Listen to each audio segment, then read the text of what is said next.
All right, good evening and welcome to the Utopian Baseball Universe. We have a special show tonight. Mark Weber was with us I forget, Mark, I think it was either late February, early March. Mark Weber is one of the creators and curators of Eternal Baseball. And Eternal Baseball's postseason starts tomorrow.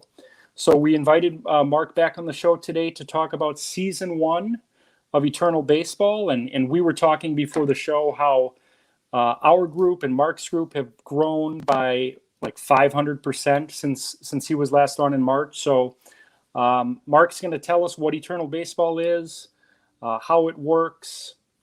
While Mark is talking, I'm going to have leaders for his first season that you guys can check out on the bottom of the screen. And then we're going to preview the postseason, which starts tomorrow. But let me welcome formally Mark Weber to the show. How are we doing tonight, Mark? I'm good. I appreciate being back on. It's been too long, but I think we were both neck deep, all year long running our own respective leagues. So, but we kind of got wind of what each other were doing earlier this year. And I really liked that we both liked the other guy's project. And, a lot of people would maybe see something kind of in a similar vein, or at least plucking the same string and go, oh, that guy's doing what I'm doing. But we figured out pretty quickly that what the other guy was doing was cool, obviously cool, and different enough that we always thought we would be simpatico, that there would be plenty of Eternal Baseball fans who would be down with the Utopian Baseball universe, and lots of Utopian Baseball fans who might like what Eternal Baseball is doing. For, the people who like the kind of things we're doing are absolute seamheads, right? So I don't think you can make too much baseball for the kinds of people who are enjoying our two different projects on top of the major league season that they're surely, vested in and watching full time. So, I think it's been cool what's going on, and the growth for both of our products, I think, has been impressive and bodes well for the future. So the biggest difference between what we're doing really is just timing. That Eternal Baseball got off the ground a little bit earlier, and I'd like to say I planned it that way, but really we just started our opening day as soon as we felt we were ready. And for us, that was in early February. But that also means that our regular season wrapped up on Tuesday and our playoffs do start tomorrow. And I like that timing because our World Series will be done before the Major League Baseball playoffs start. And then we'll go dark and let everybody focus on Major League Baseball or Utopian Baseball. And then we'll be back in it wasn't the plan. But when we saw we could be ready in February and if we ran 6 games a week every week and really like an off weekend, I don't know if we did an off weekend, but not much of a break for the All-Star game, that we could get our season done before the MLB playoffs start, which would let us start season 2 after a little break as the World Series wrapped up. So they're playing, we got, not everybody's into fantasy or imaginary baseball. And we got some of that feedback, but when I would push back occasionally, I'd say, you know what, you're good. If you're not along for the ride, there are some fan groups on Facebook who only want MLB talk, only the current stuff. And I said, I get it. And in no way are we a replacement for MLB, but we'll be playing in September. Right? We'll be playing, in October. We'll be playing in November. We'll be playing in December. So you diehards who say, I'm only interested in the 2021 Braves, you might be a little more keen with Eternal Baseball and Utopian Baseball in the off season when it is a long winter. And this year especially, because there's not much doom and gloom talk, but there's the biggest specter of a work stoppage that we've had in maybe 20 years. So if, God forbid, MLB is locked out into spring training, we'll still have games going on. And, as good as I think season 1 went, I think season 2 will be even better because the fan base has already grown and we won't be competing with Major League Baseball, at least not at the start. So that's where we are. And We're really excited to get to the playoffs. My lone lament from the entire season really is we only had one pennant race, really. Everything else kind of wrapped up by itself. But the one we had was outstanding. It was one of the best rivalries. Cubs Cardinals went down to the last day. The Cubs entered with a 1-game lead, got beat by the Dodgers, and the Cardinals beat the Giants to force a 1-game playoff in Chicago because they had the better head-to-head record. And then the Cubs surged ahead, and Ernie Banks put it to bed with a 3-run homer in the 8th. So the Cubs go to the playoffs. In Eternal Baseball, we have all 30 major league franchises, plus the Expos coming back. And I see you repping the big M up there. Sure. But also the Birmingham Knights, a franchise we created, which is fully staffed by legends from the Negro Leagues. And so having 32 teams lets us have 16-team leagues, each with 4-team divisions. And the way we put it, you had to win your division to get to the playoffs. So we didn't have any wild cards. And I still like that concept, but I'm not, in no way am I anti-wild card, certainly not in Major League Baseball, because I love how it keeps the not pennant, but playoff races alive in multiple cities. And with so many teams in MLB not trying to win, I really want to see the teams that are actually going for it have that glimmer of hope, even if it has that 1-game, kind of buzzsaw of a play-in game. I like it. I like where it's at. And I think with so much tanking going on in MLB, you really have to reward the teams that are going for it. And as not a hiding, but an out there Yankee fan, that's pretty much where my rooting interest lies. But I've really been pulling for Atlanta this year because after they lost Acuna, a lot of teams would have just said, well, this isn't the year.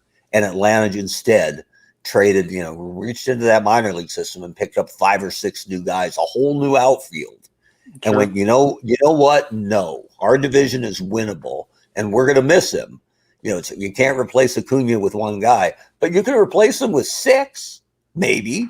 So I really dig that the Braves doubled down in Major League Baseball and went for it. And they have done well in Eternal Baseball as well. The basic concept, which I know there's a lot of new viewers who weren't around when we were both getting started. Sure. Eternal Baseball takes the best 3 consecutive seasons of every major leaguer's career and averages them to try to isolate their career peak. So imagine every player in Major League history at the absolute peak of their ability. And then we looked at those numbers plus cumulative WAR for every team they played for and tried to establish what are the greatest rosters for these 30 franchises, plus the Expos, plus the Birmingham Knights. And then we use Action PC Baseball as our simulator. You can find that at dksports.com. They have a really, really cool and accurate sim that we like. And my favorite thing about it is every player, every season, has their statistical baseline modified. And it can be plus or anywhere between plus and minus 30%. And that number, every player has one, but that number can't be seen and it can't be adjusted. So over time during the season, if a guy isn't correcting himself, you can figure out, oh, George Brett's having a down year. George Brett doesn't hit 260, right? Or DJ LeMahieu was our overall batting champion at 380.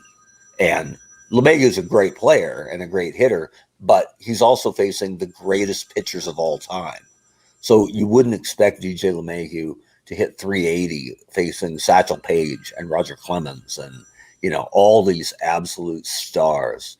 So I like that randomness. And our league doesn't have trades.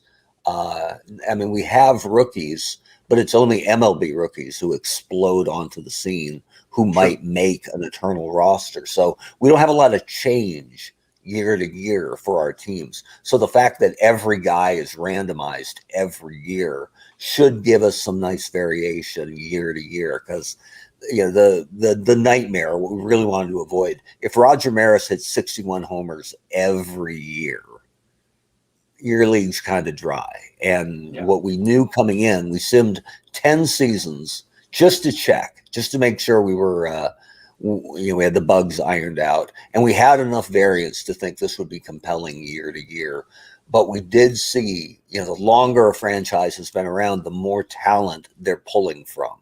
So it's your venerable franchises, your absolute century plus squads really never have a bad year. Sometimes they're better than others, but I mean, the Yankees, the Red Sox, the Reds, the Cubs, the Pirates, they're pulling from over a century of talent to get their best team.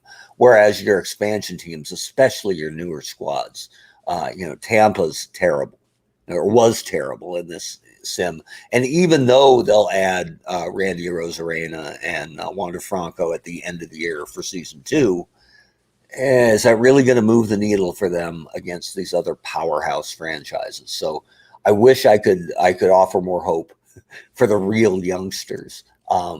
But some of the teams that you wouldn't even consider expansion teams anymore, Houston and Texas and Toronto, there's enough talent established that they can make a run. Matter of fact, in one of our seasons we simmed before we went live, Texas went all the way to the World Series, and they had up, their key guys all had up years. So if Beltre and Irod and Nelson Cruz and Rafael Palmeiro are all lights out, yeah, I mean, it's like that old Blue Jays team, right? That just bashed their way to a World Series title. It can absolutely happen. And so for the teams that didn't make the playoffs, I'm sorry for the 24 who are on the outside, but things could absolutely turn. Like the Mets didn't make the playoffs, right? But the Mets' top 3 are Seaver, Gooden, and DeGrom. So at their peak, right? Not just they're on the squad. No. This is DeGrom this year if he'd have stayed healthy. This is Dwight Gooden. This is 84 or 85 Dwight Gooden. This is Seaver at his absolute best. But of the 3, Seaver was the only one who really had a standout year. The other 2 are good, but not great. So we know, the Mets will have to be better next year. They just happen to get down years from 2 of their top 3. So we are excited for the playoffs, but we're also excited for season 2 to kick off after Major League Baseball's World Series wraps up. Sure.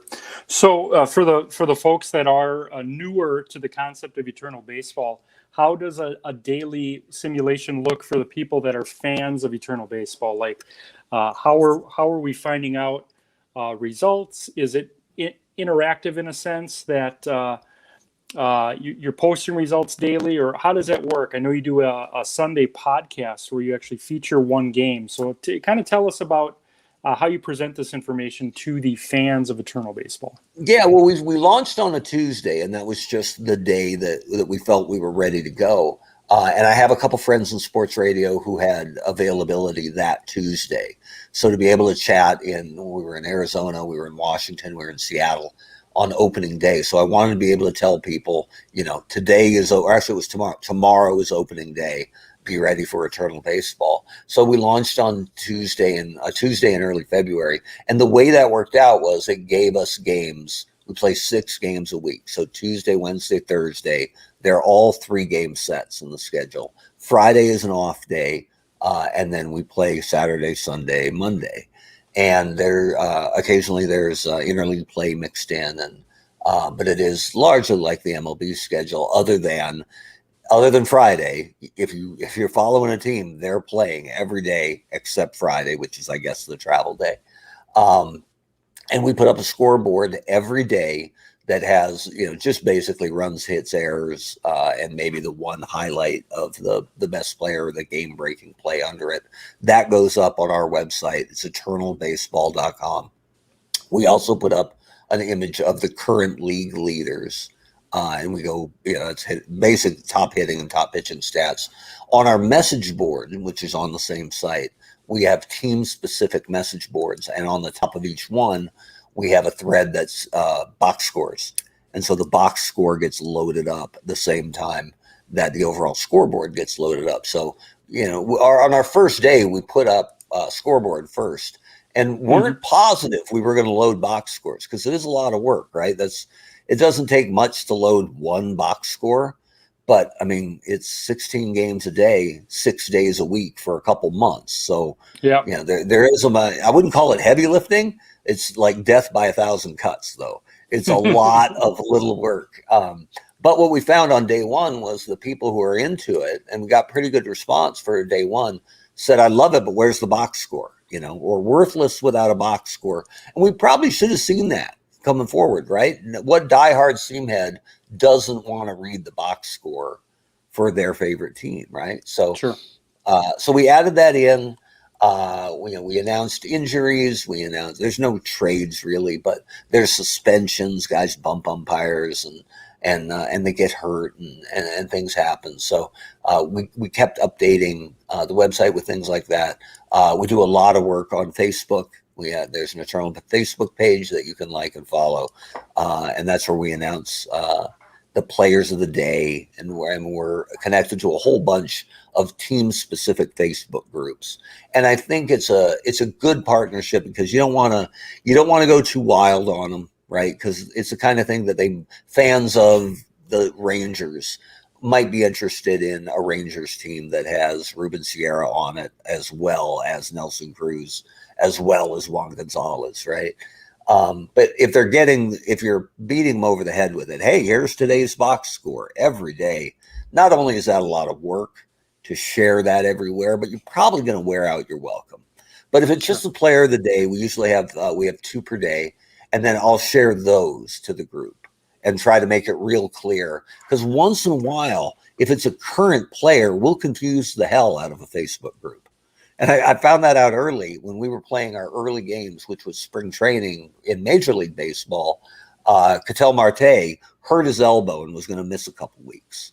And so I wrote a story about it. My background's in sports journalism. So I wrote a pretty reasonable, AP copy for his injury in game 10 for the Diamondbacks. And I found a picture of Marte being helped off the field with a trainer holding his arm from real baseball. And then at the bottom of the story, he went to the injured list, and AJ Pollock got called up. And I posted that as a news story, and Diamondback fans were so confused. One guy was like, Marche's my favorite. I can't deal with it. When the hell did we get AJ Pollock back? I hate that guy. So I realized that, that's probably a step too far, at least with the current players, right? Because if I say Steve Finley got hurt, right, and they called up AJ Pollock, immediately your radar starts going off, right? Like a good Eternal Baseball story will have, Sandy Koufax striking out Fernando Tatis with the bases loaded, or let me think what a good one would be. Brett Saberhagen throwing a complete game shutout over the Montreal Expos, or the Birmingham Knights, even better, to move Kansas City into first place in the American League South. Like, there's enough red flags in there that if you don't realize something's going on, if you never heard of Eternal Baseball, you should at least, your spider sense should be going. And that's sometimes the best opportunity is somebody goes, gives you a response on Facebook, American League South, what the hell? And then you go, oh, let me explain. It's that stuff works greater. Frank Robinson hit 3 homers the last day of the season to vault George Foster for the team lead in homers on the Reds. So I mentioned that he was the player of the day, hit 3 home runs, drove in 5 or 6. And a Reds fan who wasn't a jerk, he just said, kind of cool, but Frank never played with George, right? They never played at the same time in Cincinnati. And it was cool because I got to, not only did I get to explain it nicely, but at the bottom I could say, so, to answer your question, of course they played together. Here's the box score. And I gave them, the box scores usually stay on our homepage. But if you feed them out a little bit, they're a little, for a baseball fan like you and me and anybody who likes our stuff, that's like a Pez, right? It's candy. Sure. Like, oh my God, a box score. And you see Rose, Perez, Frank Robinson, Joey Votto, and George Foster as the top 5. And as a Reds fan, like, if that doesn't pull your heartstring, I'm not sure you're a Reds fan, right? So, It was a lot of fun. We had a really good time, and we do a podcast on usually Sunday nights, sometimes Mondays because of schedules.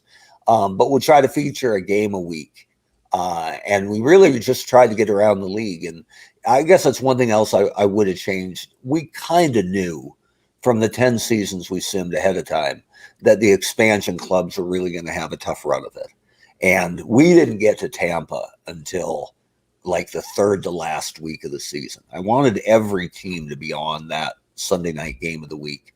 And by the time we got to Tampa, they were like 40 games out. They'd been eliminated from the race for weeks before we got to them. So I want to make, in season 2, I think we'll get to those younger squads earlier.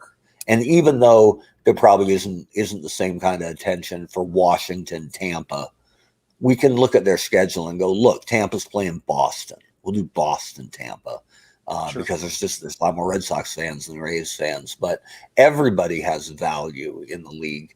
We need to be a little smarter about when we play that expansion card, because it's better early on, even if they're scuffling. If they're 4-8, that's a whole lot different than being 52-95.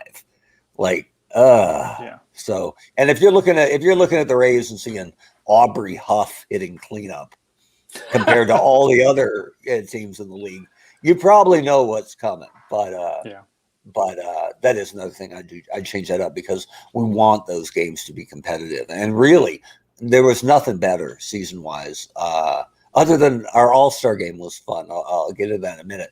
But the end of the season, because we played those 2 games live. So we had the Cubs falling to the Dodgers at home. Cubs had to try to beat Sandy Koufax in game 162 to punch their playoff ticket, and they didn't get it done. And then in the nightcap, it was Dizzy Dean on short rest against Madison Bumgarner, right? And you got to remember, it's those guys at their career peaks. So, I mean, imagine trying to get a ticket to that game. And then the Cardinals win, got to get on a plane, fly to Chicago for the very next day, and it's Mordecai Brown against Adam Wainwright. No, it wasn't Wainwright. It was Bob Gibson. And you're like, dude. And this is how cool the sim is. And one of the reasons we chose this sim, I think it was 3-1 Cubs. And Jack Clark pinch hit for Gibson in the 6th. A little early for Gibson to come out of the game, but they needed some runs. So Jack Clark led off with a triple of all things. Maybe his only triple of the year. But I know that he's going to get replaced by the pitcher at the bottom of the inning. And it's Adam Wainwright in the pen, right? At his prime. Because, of course you're going to pitch Wainwright if you can. He's got a couple innings in that arm. So Wainwright pinch ran for Clark at third. Scored on a double. I think it was somebody hit a double, Chikafe or Pujols or somebody. And so Wainwright scores easily, but he slips on home plate coming home, lands awkwardly, and is out for the game. So Wainwright only came in as a pinch runner. He never pitched. And then I think John Tudor came in and gave up a couple of hits. They went to Al Hrabosky, who gave up the 3-run homer to Ernie Banks to seal it in what was the final 6-1. So if you were a Cards fan and watching that real close, I mean, imagine watching that on television and the what if of game 163. If Wainwright doesn't slip on home plate and get hurt, you know, you got to believe Waino would have put up some zeros and that game might have got tighter as it went on. So I love that part of it. And this sim, this Action PC Baseball, lets the craziest things happen, but really rarely. So it's just like real baseball, where tonight you're going to see a ball ricochet off second base and hit a shortstop in the face, and the second baseman is going to stretch out on his belly with a toe on second and a hand on the ball for a force play. That's going to happen someday. I've never seen it before. It may only ever happen once, but that's the beauty of baseball in a lot of ways. You're going to see, you could have watched it for 70 years and see something tonight that's never happened before. And I love that they've got that sort of weirdness kind of programmed in the mix, but they don't do it too much. Because if lunatic stuff is happening every night, then it becomes trite, right? Sure. So I love that. I love this sim. It's the reason we chose it. Plus that modifier, which will make every season just a little bit different than the one before. That's really exciting. Now, so you had mentioned season 1 wrapped up with this Cubs game, this Cubs win against the Cardinals, and I got the box score here, 6-1. You've got the way, if I understand correctly, the way your postseason works, you've got 4 division series, 2 for the National League, 2 for the American League. Yep. Looks like we've got the Braves versus the Giants and the Phillies versus the Cubs on the National League side. Yeah, let me bring it up here while we talk about it, because I got a good Sure. graphic here. Sounds good. So I think you got to pop my down below. You got to pop that logo and it'll pop up. I think. Let's see if this works. I think they don't let me do it as a guest because they always want the host to be in control, So which makes sense. So I'm in layout right now, and I just have to, I guess, play with. I think, can you see it under the box where we're talking? That green graphic? No, I don't see a graphic. Okay. Well, we can do it verbally just as easy. So yeah, we talked about we have 4 division series, and our division series are all best of 7. So Okay. best of 7 division series, and it got seeded by record. So the best team in the National League all year was San Francisco. And again, it's that if you've got 100 years to pull from, because it is the San Francisco Giants, but they're pulling from the New York Giants as well. So Sure. They are stacked, and they're led by Christy Mathewson, who was the only 30-game winner that we had this season. And that was another thing we noted in this.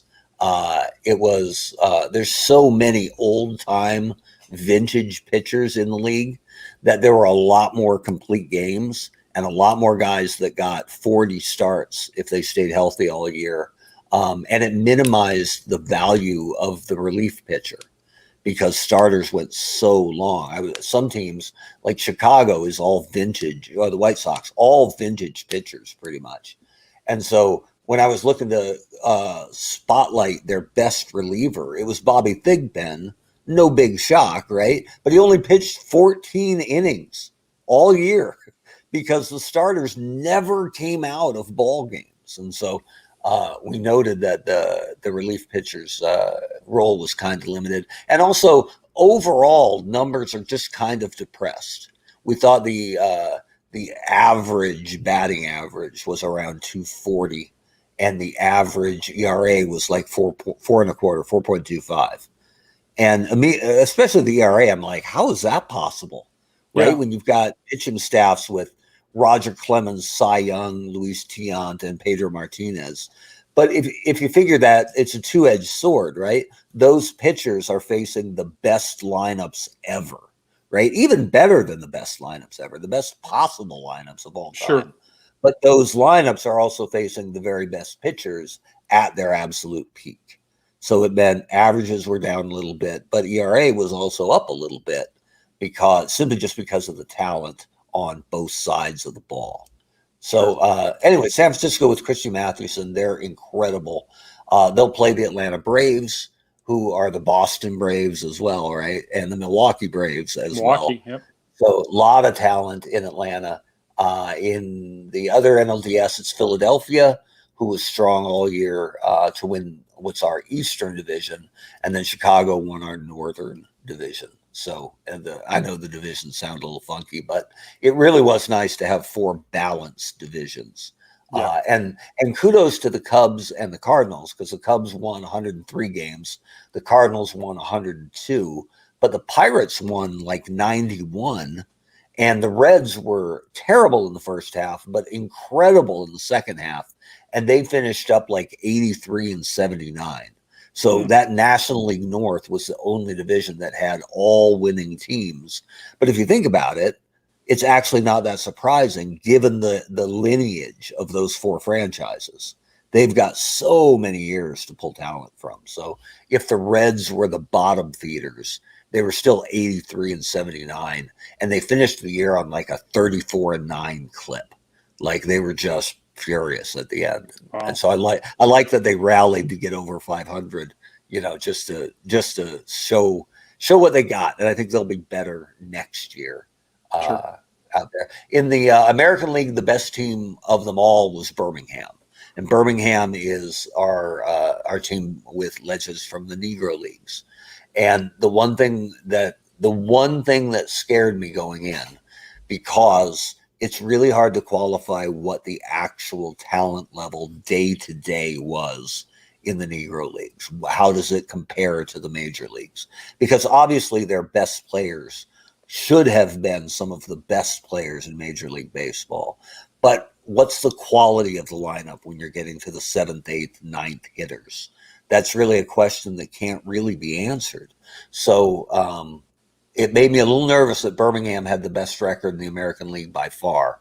They won, I think I've got it here, 115 games. But part of their dominance was their division was the opposite of the National League North. They're in the South, American League South, with Kansas City, Tampa Bay, and Texas. And even though you might not think of those as all expansion teams, they are from an eternal baseball standpoint. And those teams had rotten seasons. So Birmingham got fat a little bit on a soft division. And what makes me think they aren't overpowered is that they won more than they lost against the other division leaders, but it wasn't a runaway. I think they went like 18-15 against the other American League powers. So Okay. I think they're good. They're real good, and they should be because it's Josh Gibson and Satchel Paige and Willie Wells and Mule Suttles and just an incredible team. Their rotation's ridiculous. So they should be good. But if they steamroll through the playoffs, it's legitimate for people to say, I wonder if the numbers, if the statistics actually are weighted correctly. So I want, just historically, for a wrong done right, I really did root for Birmingham this season.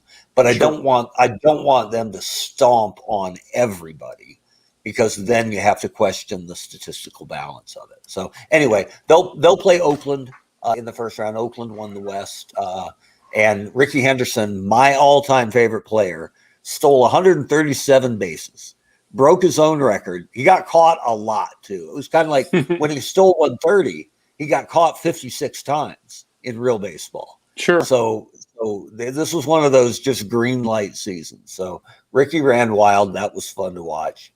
He'll get his chance to face off with Satchel Paige and the Birmingham Knights.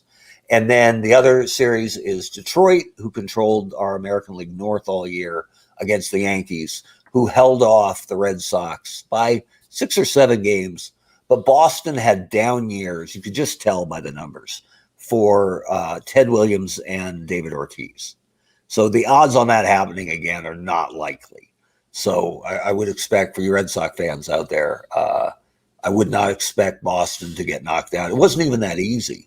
I think Boston won, I've got it here, 99 games, but New York won 108. So, and when you're looking at an outfield of DiMaggio, Mantle, and Ruth, you're like, ooh. Yeah. But again, Boston counters with Ted, Yaz, and Manny.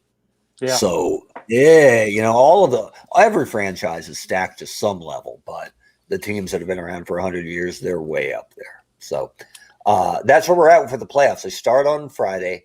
We'll have 7-game series for the division series, then 7-game series for the championship series, and best of 7 for our Eternal Baseball series to wrap it up. And then we'll probably go dark for a month, 5 weeks, something like that. And that's when we'll really be digging into the statistics, because anybody in real baseball who had an absolute breakout year, think Shohei Ohtani or Jesse Winker, that year will probably affect their best 3 consecutive seasons. So we'll never make a player worse because they had a weak season, right? But if somebody has a breakout transcendent year, it might move them onto a roster where they're currently not. Or for rookies, we try to do that 3-year thing. but we're not going to wait 3 years to add Wander Franco to the Tampa Bay Rays. So those breakout, transcendent rookies will also get added to rosters. And, more often than not, they go to teams that really could use the help. So I don't want anybody to lose 100 games. So I want everybody to at least have a puncher's chance. So I want Tampa to get a Rosarena, and I want them to have Wander Franco because they need the help. So the only team that unfortunately won't help the two. Well, Birmingham is fine. They're stacked. I'm not worried about them. Sadly, Montreal gets no new players, right? And their players don't get any better. Sure. So the Expos had a rough year, which I was sad to see because I was really excited to have Montreal have their team back. But they're a little hamstrung by history. But similarly, Washington gets new players and gets young talent, but they only go back to 2005, right?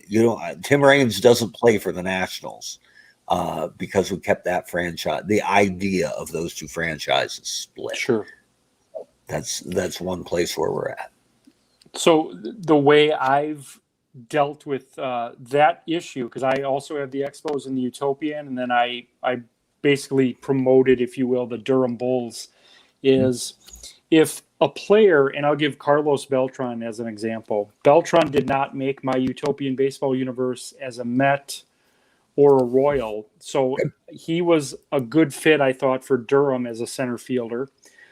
Because Durham, the way Durham was built was, let's take the best players from all the teams that didn't make it. So Dwight Evans, he's an all-time great Red Sox, but he's not going to get at bats over Williams, Yaz, Manny, a couple other guys I have in that team.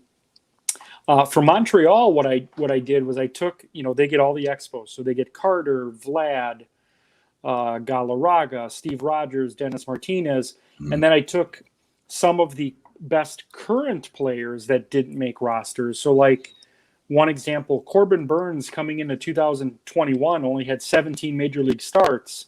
I'm not going to put him on a Brewers team ahead of, Teddy Aguirre, Ben Sheets, Giovanni Gallardo. But as a fifth starter for the Expos, I find that intriguing because then you could take advantage of a guy who's red hot right now, put him on a roster, and keep him there. So the Expos have 3 of their 5 starters are Expos. Rogers, Martinez, Bryn Smith. And then their 3 and their 5 are Zach Wheeler and Corbin Burns. Okay. So that's how I do it for that. Question I have is during the season and then going forward for like season 2, I notice you have 25-man rosters and 40-man rosters. How do you manipulate those rosters? Is it written into the software like through just injuries, or is there a human element to saying, hey, and I noticed Gorman Thomas was on like the 40-man for the Brewers, but not the 25. How does he get called up? How does that work in Eternal Baseball? Yeah, well, we built it. Those are the 15 that are essentially, and it feels brutal when you're saying, hey, Jorge Posada got called up from the minors, right? So we tried to talk to them like inactive. They're just inactive. They're just not playing today. And if you're Jorge Posada, great. And I liked Jorge a lot, but I got Bill Dickey and Yogi Berra splitting time behind the plate. Right? I don't really need any Jorge Posada. Sure. But it's great for injury, right? Because when you say, I'm trying to think, Ed Roush gets hurt for Cincinnati and they call up Eric Davis. Like, that's great. I love that bit of it. And one of the things this software does that's not, the one thing that's not terribly realistic is they're soft on the catastrophic injury. No, but I don't think anybody had a season ender in our season. We did have guys who missed 2 months. So, you can have one that really hurts or comes at a bad time. But there aren't, I don't know how that part of the software works or if I can toggle it. And even if I could, I don't know that I would. It certainly makes it more interesting, if you have a natural powerhouse, but the Dodgers lose Koufax for the year, right? Yeah. And that happens. That's part of real baseball. So I'm a little torn on whether I would want it or not. As of right now, I don't know if I can toggle it or tweak it. But when a guy gets hurt, they'll call up a guy to fill the best guy to fill his spot. So that part of the AI is really good. Where it's a little softer is pulling the plug on a guy who's struggling. And so Baltimore was a great example. So, and boy, did I hear it from Oriole fans. Because if you're looking at the 3 best seasons of your career averaged to find your peak, all I'm saying is, and get ready for the backlash, all I'm saying is that Manny Machado at his peak was a more valuable player than Brooks Robinson. Now, I know everyone in Baltimore just turned off or cursed because it's Brooks, right? And they're not fond of Manny anymore anyway. Sure. But what I'm saying is, look at the numbers. Manny at his peak was better than Brooks at his peak. Now, I'm not saying that Machado, even if he'd stayed there, would have had as good a career. I'm not saying he's a better third baseman all told, or that his legacy is more important. I'm just saying, if you had to win one game or one series or one season, on average, Manny Machado is going to outperform. Peak Manny Machado is going to outperform peak Brooks Robinson. So the Oriole fans were already mad at me. And then Machado got off to a brutal start. Hit like 201 with 1 homer and 6 RBIs over the first like 84 at bats of the year. So the computer kept rolling them out there. And I said, you know what? Fine. Called up Brooks, sent down Manny, and Brooks did great. And then Brooks got hurt. And so and part of what I've loved about this, I'm finding out about players I didn't know much about. I had no idea who Harland Cliff was. Had never heard of him. I think most fans haven't. But he was maybe the best player, or at least hitter, in St. Louis Browns history. And the Browns became the Baltimore Orioles, so they have rights to him. So he came up as well and hit real well. So it ended up Cliff, and he's a good defensive third baseman, not on Brooks's level, but who is. So it ended up being Brooks and Harlan Cliff splitting time at third base while Manny rotted in the minors for the rest of the year. And so that was the kind of thing I had to keep my eye on around the league. But what we really want is for the diehard fans to spot that. And the one thing I'd love to see more of, we don't have much interaction on our message boards, on eternalbaseball.com. And they're team specific. Because what I didn't want was Yankee fans on the Red Sox board and Dodger fans on the Giant board. Like, it's Sure. not what we're here for. I wanted it to be an oasis for that team's fans. And we had a lot of people reading, but hardly anybody posting. And the one guy, we had a guy who was a crazy Diamondback fan. And so he would suggest lineup tweaks. He would say, you know what? Justin Upton's 0 for his last 14. Get him out of there. Get me some more David Peralta. Okay. Obviously, I can't watch every team that close. So if the fans will let me know what they think, we want every team to be super competitive. The Diamondback fan was a savior almost for their season, because a third of the way through, he said, you know, Ian Kennedy is our 4th starter and he hasn't pitched yet. This is like 50 games in. And so I looked into it, and Kennedy had come over essentially he was a Ranger at the time we added him to Arizona's lineup, and a Rangers reliever. So even though his numbers were based on his 3 best years as a Diamondback, as a starter, the computer still had him flagged as a reliever, and it would never start him because it thought it could only throw like 40 pitches tops. So they had skipped their 4th starter starts every time until it was noticed by a fan. And then it's a simple fix. I just unchecked the box, and he went on to be their most valuable starter the rest of the way. And so I know there's hiccups like that, or things that a closely watched team can correct. And so we really encourage feedback from the fans because we can't watch every team that closely. And if you see something you think can go better for your team, let us know. Drop it on the message boards and we will absolutely adjust it if it makes sense. And we saw that early on with when we announced the rosters. Like Mariner fans went nuts because we had Kenji Jojima as one of their two catchers and Dan Wilson in the minors. And they went nuts for Dan Wilson. And sure enough, it wasn't a glaring omission, but yeah, Wilson's numbers were actually better at his peak versus Jojima's peak. And we were happy to make the swap. If it makes sense statistically, if it makes your team better, I'm going to do it. But if it doesn't, like the A's fans who lost their mind that Bert Campaneris wasn't on the A's, not anywhere on their 40-man roster. And yeah, I get it. You play 20 years for a franchise. You probably should belong on any all-time list. But again, we're looking at career peak. And if you're looking at career peak, it's Marcus Semien and a couple other guys, I forget who, at shortstop over Campaneris. Not saying they're better all told or have a better legacy, just saying their peak was higher. Sure. And so that one, we had a lot of people complain about it, and it didn't make sense statistically, so we didn't make that change. We had Indians fans wondering where Omar Vizquel was. Omar Vizquel can't make the Indians because of their legacy. They have so much talent at shortstop that Vizquel doesn't crack their 40-man roster. But you know whose 40-man roster he does crack? Seattle. So we've got baby Omar playing shortstop in Seattle because A-Rod is in New York playing third base for the Yankees. So sure. It's funny how some doors slam and other ones open. Matt Williams, great example, can't crack the Giants, not even their 40-man roster, because you're fighting all these New York Giants as well for playing time. But he can hit cleanup for Arizona. Yeah. So once in a while, a guy will end up on a franchise that kind of surprises you because he couldn't crack the other, somewhere where he may have spent more time, but it's a better squad.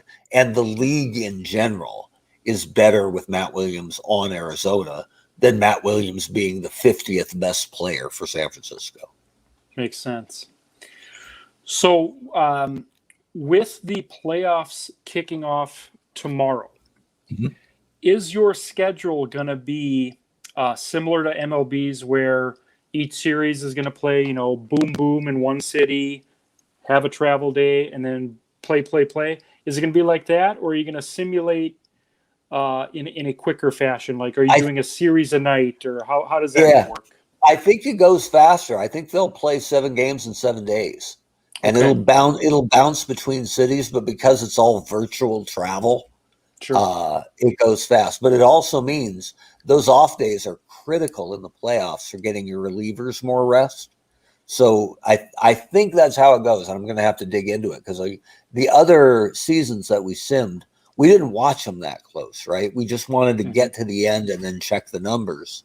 So this is the first one that we're going to go through at a normal pace. So we'll have to see what that means for rest for the pitchers. But whether it's fast or whether there's actually a travel day mixed in, it'll be the same for everybody. So however it works out, it's going to be the same rules.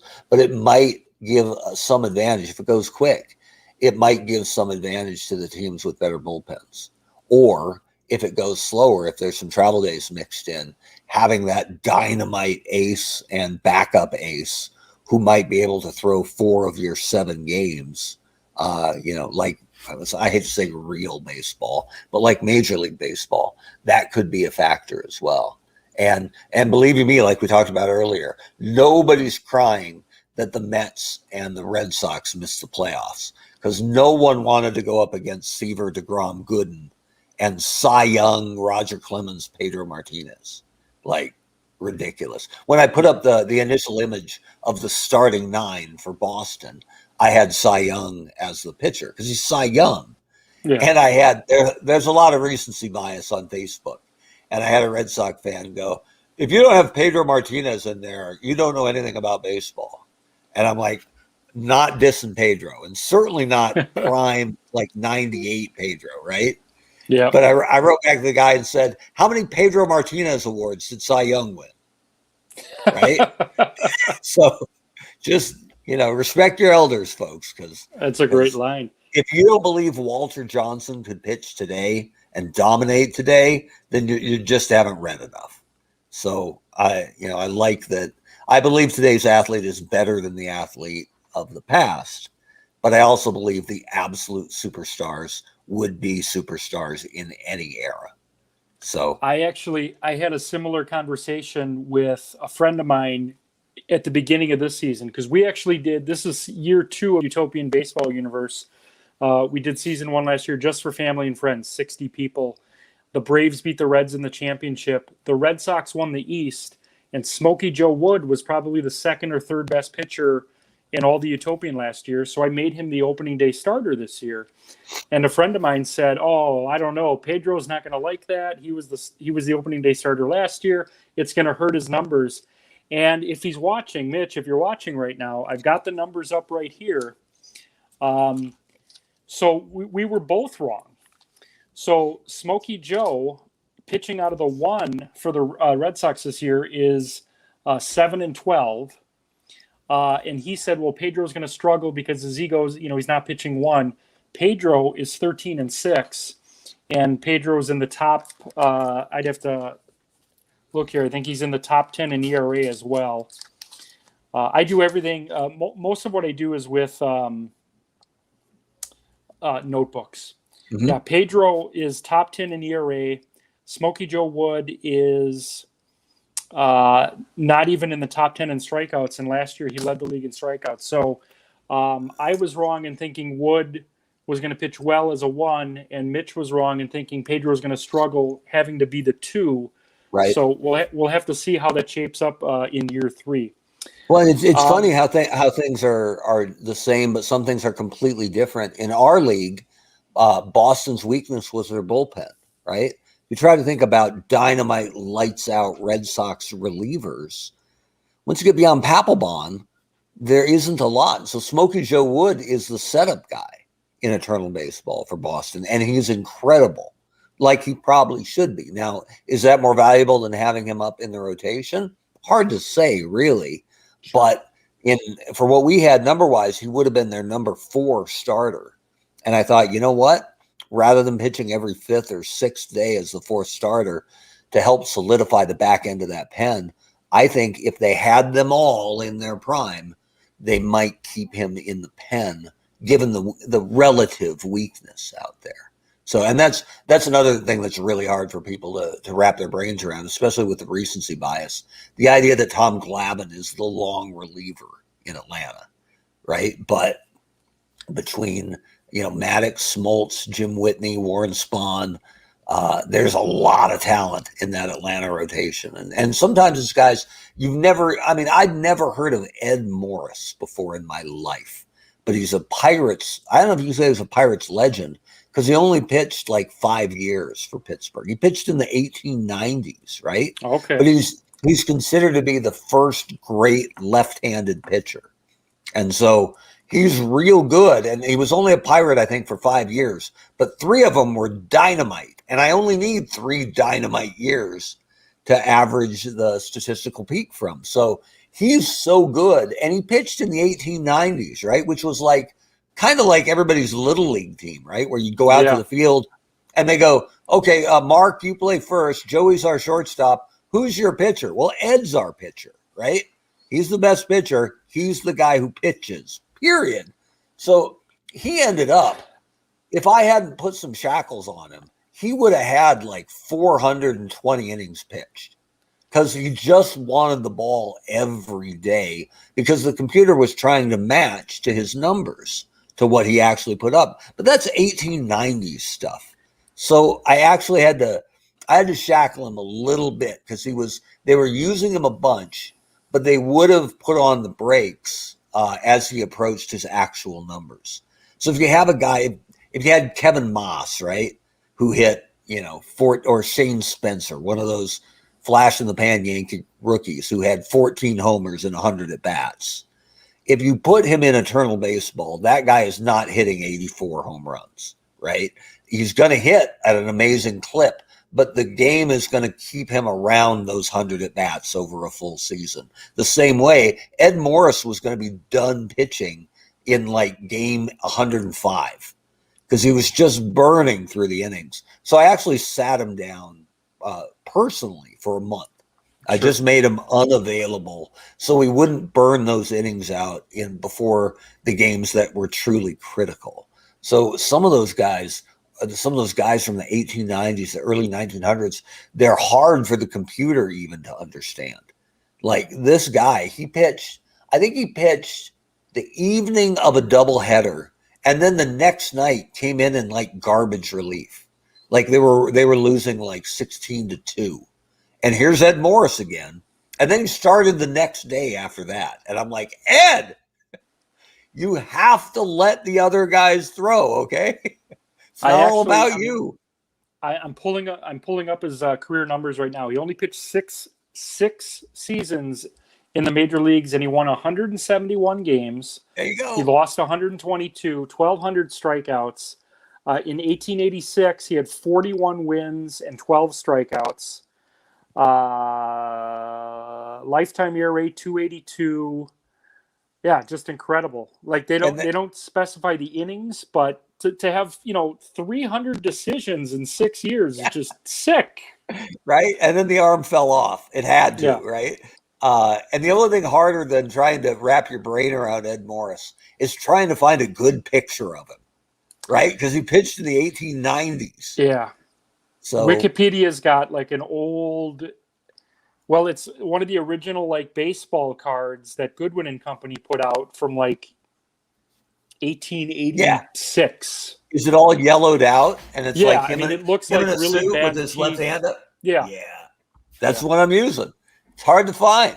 Yeah. So this is actually interesting because, and I haven't formally announced this yet, but I guess I'm going to do it here on the show. You know how this year for in the Utopian we added all the Negro League Hall of Famers. Last year we had Satchel Paige and Josh Gibson and of course Jackie Robinson, Willie Mays, all those guys. We added all the Negro Leaguers to every roster. In 2022, season 3, and I'm going to lean heavily on a couple of John Thorne books. We're going to focus our new players as 19th century players. Oh, that's great. And with your help, Mark, Ed Morris is going to be in the Utopia next year. Yeah, I think, bring him because in. Got to bring him in. I love guys like that. Well, there was a guy, I think his name was Tim Keefe or Tim O'Keefe. Yeah, Tim Keefe. He actually pitched for the Mets in the old American Association. Okay. So I got to bring him in, right? Oh, yeah. I think some of those guys there was one of the guys, might have been Keefe, who was just pitching every day, and I couldn't get it to stop. So eventually I made him, because his numbers were real good, but not, can't miss. I said, you know what? You're a reliever, and you're limited to 1 inning. You're a 1 inning reliever now, and you can pitch every day if you want, but I'm not letting you kick the other starters, down to the curb because you're Tim Keefe, right? Sure. That guy's incredible, and it's funny that his name's Billy Hamilton, but there's sliding Billy Hamilton for the Philadelphia Phillies. Stole 100 bases every year for a couple of years, but in like 1894. And so when people see Billy Hamilton stealing bases, and so would I, if I hadn't created the league, I would have been like, Billy Hamilton doesn't get on base 100 times in a season. How's he stealing 100 bases? Maybe he gets 30 hits and 3 steals every time, but it's not the ex-Red. It's sliding Billy Hamilton for your Philadelphia Phillies is an absolute terror on the base path. So maybe that's another guy we see next year in the Utopian. Yeah, Mark, some of those guys are great, and too many. It's easy to do too many, and then it's not fun. Sure. But if you're just grabbing a few, there's a couple guys, and they always have great names, right? Yeah, they're always like Gravedigger Jones. And, and there was actually a name generator where it was like, this is your 19th century name, and it had like Slappy Joe, right? Whatever. So I'm going to introduce that next year. We're going to do one per team. Okay. And then I'm going to have the universe is going to be able to make their own baseball cards next year with their 19th century name. Okay. Last thing real quick, Mark, will there be a live telecast this Sunday for your postseason? Yeah, we're gonna continue doing the podcast. So we'll have one of the games, whatever's most competitive, probably. But we have to it's a little bit hard to forecast. But we are going to do one for our podcast. We go Sunday nights at 9 o'clock Eastern, 6 o'clock Pacific. You can find us on YouTube. Just look up Eternal Baseball. We'll get out usually on Fridays in the regular season. We would announce what the weekend series were for all the squads, and then also what game we were going to do on Sunday. So we haven't really nailed down exactly what we want to do podcast wise during the playoffs, because if there is a great Game 7, we want to be there. We want to do that live, and I think when we get to the World Series, we would like to do all the games live. So even if it's podcasting is a ton of fun. But I do it from the main floor of my house, and I got a wife and 2 kids, and my buddy Brent has a wife and 3 kids and a big dog. So we can't be online as much as we'd like, but we do want to make sure we're bringing those really good games to you. So we'll have one of the games coming to you on Sunday night, and just keep your eye on Eternal Baseball. We post everything on however you choose to interact online. You can find us on Instagram. You can find us on Twitter. You can find us on Facebook. And you can especially find us at eternalbaseball.com. We should have the playoff rundown, our first day's scores, and what our podcast focus is going to be for the Sunday night. Sure. So what I'm doing right now, and it'll be up in the Utopian Baseball Universe group in the next 5 minutes or so, there's going to be a link to eternalbaseball.com. And then in the comments, you're going to get the YouTube channel and the Facebook page. My guest tonight was Mark Weber. Mark, please come back right before season 2 starts, and we'll update the group on the Eternal Baseball postseason as it progresses to the championship. Thanks for being with us tonight. I appreciate it, and we'll our leagues are simpatico, so I'll make sure. It has been too long since we've chatted, so I'll make sure to throw up a post on our page and tell people, hey, there's a lot of baseball going on, and if you haven't checked out the Utopian Baseball Universe, give them a shot too, because there's never too much baseball. I appreciate you coming on tonight. Again, my guest tonight was Mark Weber, Eternal Baseball. We're going to, again, have him on again as he kicks off his second season. But the playoffs start tomorrow. Again, we got the Giants Braves and Giants, Phillies and Cubs, A's versus the Knights, Tigers and Yankees. Thanks for watching tonight. Again, thanks to Mark Weber. We'll see you tomorrow at 7:30 a.m. for the Utopian Cafe with Stan Phillips. Everyone have a great night. And we'll see you tomorrow. Good night.